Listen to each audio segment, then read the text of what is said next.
Tiago, para um cara que tem 20 anos, qual que é o conselho que você daria? Conselho, se eu tivesse... Eu vou fazer o seguinte, vou fazer melhor. Vou fazer... Se eu pudesse dar esse conselho, se eu tivesse 20 anos, Pode ser. teria menos medo, arriscaria mais, exploraria mais, mas teria foco completamente no empreendedorismo. Esqueceria completamente faculdade. Sei que isso é um erro para muitas famílias, vão ficar horrorizadas, mas eu acho que hoje liberdade financeira é seu chefe. E uma coisa que faltou para mim na minha juventude foi ter alguém que dissesse para não ter medo. Talvez essa, acho que é a coisa mais importante. Eu lembro assim que muitas coisas que eu deixei de fazer, eu deixei de perseguir ou seguir na minha vida foi por culpa do medo. Tinha muito medo de falhar, tinha muito medo de não conseguir, tinha muito medo das pessoas falarem alguma coisa que iam me deixar envergonhado. E no final das contas, quando você fica numa situação dessa, você acaba não progredindo por culpa disso, por medo. Então, por exemplo, se eu tivesse aprendido que mais de 80% do seu tempo é fracasso e o resto é o sucesso, eu não teria demorado tanto. Mas eu acredito, independentemente de tudo, que Deus tem um tempo para a vida de cada um. Talvez naquela época eu não escutei isso muito cedo, ou se escutei e não dei atenção, eu não estava preparado também, né? Porque tem uma coisa que é importante. Se você, às vezes você tem 20 anos, mas a sua cabeça é muito, muito atrasada. Então não tem como.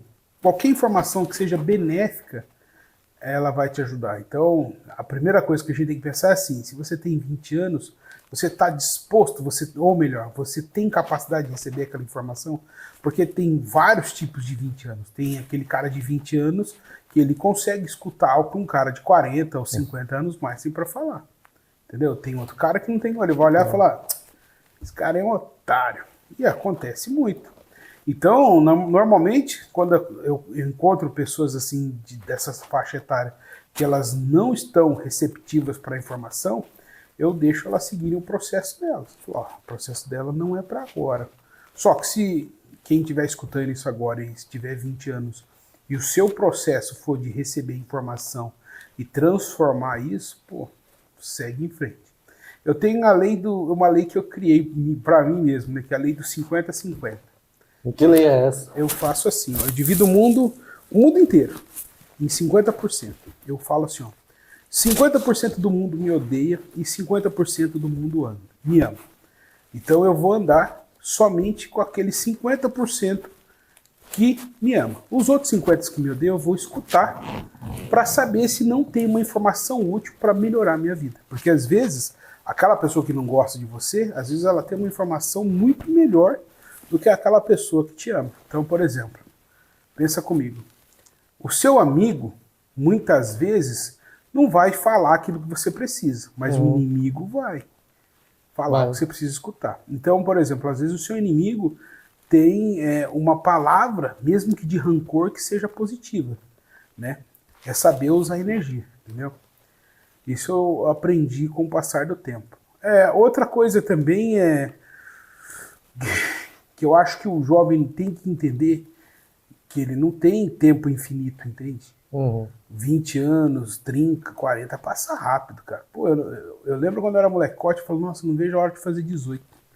Eu já passei dos 40. Então, o negócio foi um tiro. E isso acontece numa fração de segundo. Então, todas as oportunidades que tiver, se tiver dificuldade, continua, batalha, tenta se informar, tenta sempre andar com as pessoas que somam e que querem construir coisas. Sai o mais rápido possível dessa rodinha de bebedeira, de curtição. Eu tenho que viver minha vida. Eu falei, cara, você vai se arrepender se você for esse cara que tá querendo viver a vida full time, né? A vida não é assim. Você pode viver assim alguns períodos assim eloquentemente, mas lembre-se, a maior parte do tempo é melhor você plantar, porque você vai ver no futuro a diferença daquele que só festou, né? E a hora que chegar o dia, o cara vai pagar o preço. Eu vejo assim, ó, que na minha infância, cara, porra, você vai pegar assim, a maioria dos meus amigos, ou estão mortos, alguns estão presos, ou fracassaram, entendeu? Eu, graças a Deus, assim, minha vida, pelo fato de eu sempre temer a Deus, sempre querer aprender com a palavra, sempre estar de antena ligada para aprender com o erro dos outros, não dos meus. Eu consegui escapar, assim, mas não 100%, porque tem algumas coisas que as pessoas não escapam, que é a má informação financeira. É aquela coisa assim que as pessoas não falam para você. O inteligente sempre vai trabalhar para o cara mais corajoso. Você pode ser um gênio na sua área, mas você sempre vai ser o empregado daquele cara. Uhum. Então comece a ter um pouco mais de coragem, não fique com medo de perder as coisas que você tem, porque as pessoas que têm disposição, que têm a chama ali da transformação da sua juventude, é um cara que faz a diferença, entende? Então você nunca pode ficar ali se preocupando com o que Beltrano ou Ciclano vai falar. É óbvio que você tem que ter uma régua de justiça, de honra. Eu penso assim que o cara que se coloca na posição de cristão, ele tem que andar justo. Porém, ele precisa também seguir alguns parâmetros para não se prejudicar, né? Que muitas vezes você toma um partido muito fervoroso e às vezes você está sendo só cego, né? Então esse aqui é um dos poucos conselhos. Outras coisas que eu falaria, se afaste das drogas, case com a mulher da sua vida, tenha uma esposa, encontre uma esposa, não fique pulando de galho em galho, isso aí atrapalha energeticamente sua vida, né? Eu sei que é difícil porque eu fiz tudo errado na minha juventude. Nesse caso eu fui muito fraco. Eu nunca fui usuário de droga, não fui viciado, mas eu tive alguns vícios que foram muito ruins na minha juventude que me atrapalharam. Mas tipo, como assim sair com um monte de mulher que atrapalha energeticamente? Por exemplo, assim, às vezes quando você tá com uma pessoa, aquela pessoa, a gente vai falar de uma pessoa tóxica. Por exemplo, a gente tem campo energético. O que normalmente se fala para uma pessoa que tá... O que as pessoas falam quando uma pessoa está tomando choque? O que você tem que fazer? Não encostar nela. Não encostar nela, mas por quê? Senão você toma choque. A pessoa está conduzindo o quê? Eletricidade. Sim. Nós emitimos eletricidade. Nós também emitimos uma leitura no nosso campo energético. Então, quando você se envolve com pessoas que têm um campo energético negativo, você acaba caindo naquilo, aquilo atrás da sua vida. Uhum. Eu falo de experiência, eu não vou... Porque quando eu era mais novo, eu também fui ateu, né, cara? Eu não acreditava. Pra mim, essas... conversa fiada, esse negócio de energia. Até eu vi o Bach de frente, aí eu falei, cara, esse tem minha avó, a velhinha lá, tinha razão. Mas é que o que acontece?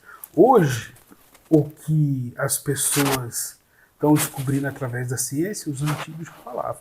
Mas eu não fico impondo, por quê? Porque como eu já tive cabeça de cara que era ateu, eu entendo perfeitamente que o cara, sabe, tipo, eu olhava assim, eu vou falar da minha parte, eu olhava o cara que não acreditava, que acreditava em Deus e falava, esse cara é paranoico, é doente mental, tem problema seríssimo, acredita em história. Eu acho que acontece de soberba um pouco, né? O cara sobe, né? Não que é um problema, mas assim, tem gente que tem muita soberba às vezes.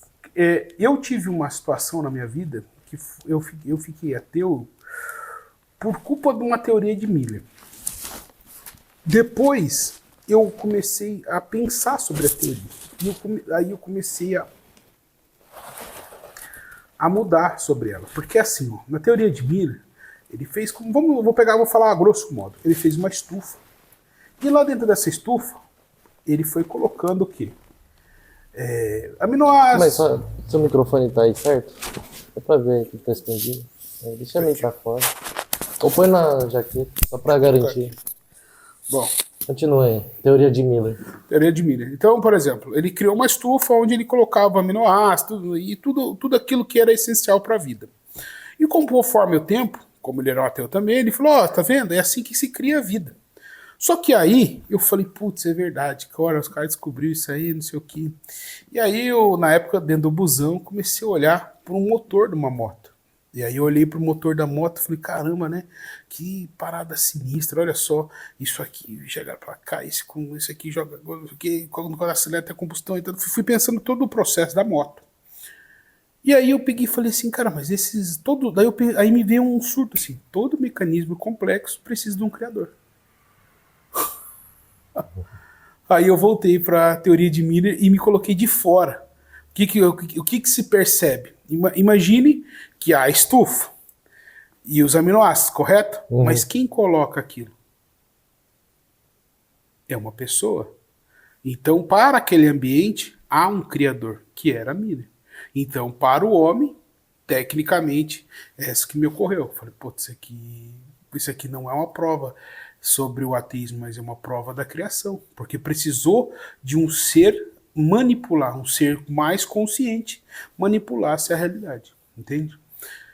Mas, tecnicamente, ainda eu fiquei muitos anos ainda assim, sem acreditar em Deus e tal, mas depois eu não tive como, né? Aí são coisas que acontecem na vida que não tem como explicar.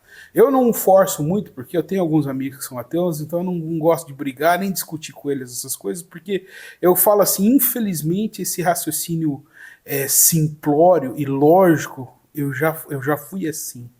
E a única coisa que eu posso falar para essas pessoas é que esse tipo de situação de raciocínio eu já tive. Então eu não posso chegar e falar, cara, eu nem vou debater, vou impor, eu vou pedir para Deus abençoar um dia a sua vida, te mostrar o que eu vi para que eu pudesse me converter, né? E voltar para a base, né? Que era o caminho certo. Eu nunca fui um cara maldoso, trapaceiro, ladrão, mas eu tinha aqueles pecadinhos comuns, né? Mulherada, cervejinha. Mas, tipo, voltando ao assunto lá de mulher, você falou que atrapalha ficar saindo com um monte, assim. Ah, você quer saber disso, né? Putaria, jovem é foda, né? Então, as pessoas, cada uma tem a sua energia, certo? Na Bíblia já fala que é melhor que você ate os seus laços com a mulher da sua mocidade. Isso tem uma coisa muito boa. Sabe, eu vou falar de avaliação prática. Se você casa com o amor da sua juventude, vocês já parou que vocês se livram de um monte de problemas que as pessoas que viveram um monte de situações se livram? Por exemplo, vocês não vão ter remember, tipo, oh, que saudade de fulano de tal, quando a gente viajou em tal lugar, e quando tiver uma briga, você não vai ter uma memória que vai afetar o momento ali. Você fala, oh, que saudade quando eu namorava Beltrano, porque isso aqui era melhor ou pior. Não. Vocês vão ter os seus problemas e vocês vão resolver. Entendeu? E outra, que a particularidade de vocês serão só de vocês, não é compartilhada em uma comunidade de 100, 200, 300 homens ou mulheres, entendeu? É uma coisa íntima, pessoal, que eu considero sagrada. Então, quando você tem um ato sagrado, isso é importante. Eu falo de energia porque o sexo, ele é uma coisa que, de fato, corrompe. Quer pegar um exemplo poderoso que estimula e destrói? A música. Só uma pessoa que, vamos dizer assim, ó, eu acho que só as pessoas que estão imunes aos encantos e à ludibriação da música são as pessoas que não escutam, são surdas. Mas toda pessoa que escuta a vibração daquela música, ou de qualquer música, aquilo faz com que o cara entre em estágio. Ó, você pega assim, por exemplo, grandes filósofos da história, os caras já falavam, você quer destruir uma nação? Comece a enfiar a música porca neles. Músicas de baixo, a vibração abaixa. Entende? A energia baixa. Quando eu falo isso, é que é como se fosse você entrasse num sistema hipnótico e aquilo ficasse ressoando dentro de você, como se fosse na Alemanha eles têm uma expressão muito boa, assim, é um estudo chamado comichão cognitivo, ou outros chamam de vermes no ouvido, que é quando o cara escuta aquilo e aquilo fica lá dentro, fica ressoando dentro do cara. Entendeu? Você pega aí os exemplos do escândalo que está acontecendo nos Estados Unidos com o Puff Daddy, né? Você vai pegar aí, esses caras, eles não brincam em serviço. Você pega ali o Jay-Z, esses caras sabem exatamente o que eles estão fazendo. Não são idiotas, né? Para quem eles servem, eles sabem muito bem, né? Outra coisa que eu estava vendo esses dias, né? Eu sempre achei que era bem possível, mas daí eu tava vendo aquele Dr. Ray, né? Algumas pessoas debocham dele pelo jeito dele se vestir e tudo mais, né? Mas eu acho que o Dr. Ray era muito, muito consciente, porque ele tinha uma mansão em Beverly Hills e ele tava mencionando que dentro da casa dele, quando ele comprou a casa, tinha um porão e tinha túneis. Agora vai saber para quê, né? E aí, mas tem uma outra coisa também sobre essa geração que a gente fala assim, né? Sobre a juventude, né? que eu acho assim que são assuntos bem delicados, bem difíceis de conversar, né? Que é, por exemplo, aborto, legalização das drogas. As drogas em si é que a gente só fala em aspecto social, mas ninguém fala em aspecto espiritual. O que as drogas de fato fazem, entende? O que é que essas ações fazem. Por exemplo, no Antigo Testamento, agora eu não me lembro o nome da entidade, mas eles sempre faziam oferendas para a entidade, sacrificando crianças. Aí eu desenvolvi uma teoria que, não que eu desenvolvi, mas que eu percebi que podia ter uma conexão. Então, se eu estiver falando abobrinha, pode me xingar, falar o que for, mas é o que eu pensei. Eu pensei e foi uma parada que me deixou muito tempo assim de cabeça meio perturbada, assim, sabe? Você fica meio assim fora da realidade, assim, pensando, mas será que é possível uma coisa dessa? Foi que tem uma passagem na Bíblia que diz assim, ó: maldito o homem que fizer um desses meus pequeninos tropeçar. Melhor que amarre uma corda no pescoço e se jogue ao mar. Você fala, pô, falar isso aí é um bagulho pesado, né? Aí eu fiquei pensando, tem certas seitas no mundo que eles pedem sacrifício humano, criança e tudo mais, matam a criança. E aí eu estava pensando sobre naquela questão do fechar as portas de entrada, né? Porque assim, se você se arrepende profundamente de um ato que você cometeu, eu acredito que Deus perdoe. Agora, dependendo do que foi, e você fizer de maneira consciente, eu não sei se isso tem perdão, mas assim, vamos acreditar que seja assim. Mas, por exemplo, às vezes tem coisas que a gente faz, que acho, não sei se você já aconteceu isso com você, que você se sente merecedor do castigo. O remorso, né, que vem de moer os ossos, né, o remorso, isso é demoníaco, isso aí é uma coisa terrível. E aí quando a pessoa mata uma criança ou faz um mal para o pequenino, é como se ele fechasse o selo de volta pro eterno. Né? Porque o que acontece? Quando você ataca o puro, você fica preso, acho que naquela realidade. Porque se a gente for pensar em psicólogos do bem, nós também temos os psicólogos psiquiatras do mal, né? Os caras que arquitetam todo o mal. E eles sabem que aquela energia ruim afetando a vida da pessoa, ele nem vai precisar atuar muito. Só o fato da culpa já é o suficiente. A não ser que a pessoa já se entregou mesmo, falou, eu sou o Saci de patinete albino e foda-se. E aceito, quero os benefícios dessa vida e pronto, né? Mas normalmente as pessoas fazem por... Eu acredito que é por medo, né, cara? Necessidade de ter aquelas coisas materiais que de fato não importa, né? O dinheiro é importante, sim. Eu acho que ter dinheiro, ter condição, ter estrutura, faz com que você ajude as pessoas. Mas quando você vende muito além, tipo, você está disposto a fazer atrocidades para ter um dinheirinho a mais, para poder... Cara, já não vale mais a pena. Eu não sei, para mim não é uma coisa assim que você olha e fala, cara, isso aí não vale a pena. Não vale a pena. Não vale a pena certos atalhos. Vence, dependendo da forma que se vence, não vale a pena, né? A não ser que você já, né, já tá cagado, ou é um psicopata. Os fins não justificam os meios. Né? Aí você já não tá nem aí pra paçoca, aí, cara, o cara se joga, entendeu? Então, basicamente, ficar atento com as coisas que acontecem, trabalhar duro, se ligar no mundo espiritual, ele tá aí, né? Para quem acredita, isso é importante, se conecta com Deus, porque esses tempos que a gente chega agora, ele vai exigir, entendeu? Vai exigir muito. Hoje mais que nunca, né, cara? Hoje você vê, assim, nitidamente, assim, o pessoal tomando um lado. Eu quero isso e acabou. Entendeu? Só que é aquele negócio, né, cara? Eu gosto muito da ideia da aposta de Pascal, né? Você já ouviu falar? O que é? A aposta de Pascal é a seguinte: se tudo que eu acredito e tenho fé é uma ilusão, é uma mentirinha, eu só melhorei minha conduta, eu já só fui mais honrado, eu fui só um pai, um filho melhor, um pai melhor, um irmão melhor, eu fui mais próspero. Mas se isso for verdade, quem deixou isso de lado vai pagar um alto preço, entendeu? Então, leve a vida de maneira mais espirituosa, desenvolva de maneira mais sábia, né? Não se afaste dos bons conselhos e dê tudo o que você pode agora com 20 anos. Mas lembre-se, dê tudo de maneira honrada, não de maneira que vai destruir a sua vida. Não vai fazer tudo por um carro importado, por um dinheiro.